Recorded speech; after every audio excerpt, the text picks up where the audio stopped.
Итно да се стопира изградбата на гасоводот бараат од иницијативата Го сакам водно. Ако тоа не се случи, најавуваат нови протести. Вела дека досега имаат испратено на 30 жалби во кои има укажано за низа пропусти и недозволени состојби. Страшна манипулација од страна на државните институции, односно инспекции се случува бидејќи или востановуваат дека не се надлежни, или дека нема никакви пропусти, а свесни сме и ги гледаме пропустите и им ги посочуваме цело време. Например, на истечена дозвола за сеча, ние немаме реакција од инспекцијата. Велат се е во ред, ние не можеме да ги сопреме. Како? Кога е реалноста дека дозволата за сеча беше истечена.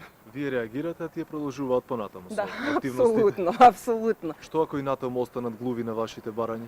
Ќе излезете Ние ли со... Да, секако ќе настапиме и со поригорозни протести. Според активностите, багерите се стигнати до стрмен и непрооден терен, а при градежните активности не се преземаат никакви мерки за безбедност и заштита.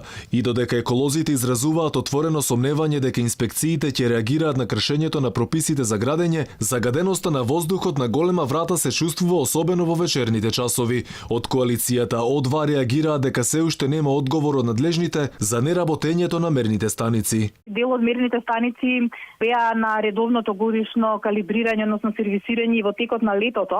Немаме добиена никаква информација и никаков одговор од Министерството за животна средина, што се случува, дали се сервисираат и кога се очекува да бидат повторно ставени во функција. Како и до сега, изгледа дека ќе зависиме исклучиво од временските услови, значи колку ќе има магла, колку ветер, дожд, снег. Со еден збор треба да се молиме на Бога за загадувањето да не биде толку големо. Така личи.